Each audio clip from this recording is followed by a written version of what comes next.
Next, I'm going to talk about the filter clause. And the filter clause is something that we use together with aggregate functions. And it extends these aggregate functions to allow only certain rows to be aggregated together, or not aggregated together, but included in that aggregate function calculation.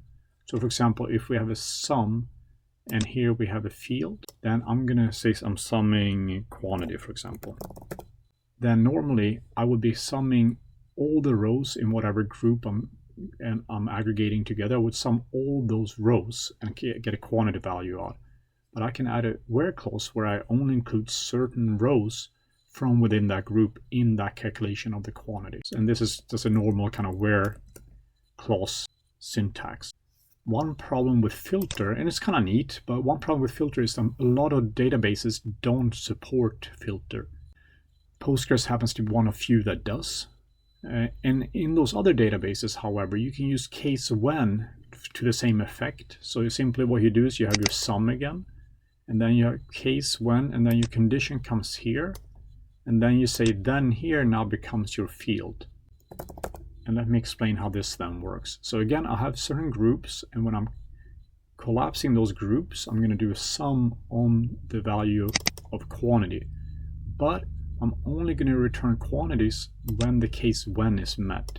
So say, for example, I have 5 rows that get aggregated together. Well, those 5 rows, I'm going to be summing them, but I'm first going to be applying case when to that quantity field. So when the condition is met, then I return quantity. If the condition is not met, then I'm not returning the quantity, I'm returning something else. And I'll talk about that in a second. But then what happens is that I end up only aggregating together the rows where the condition was met. When the condition is not met, this returns false. So this will be the same thing as including, not false, sorry, it returns null. So this is equivalent to typing out all this stuff.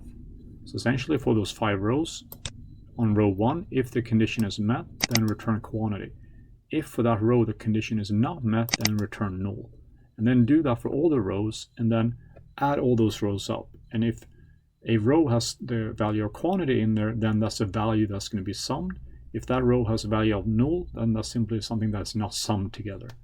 So this has the same effect in the end as this. This might be a little bit lengthier to write, but we can make it a little bit shorter by just excluding the else because it's going to default to null. Okay, so let's see these in action instead.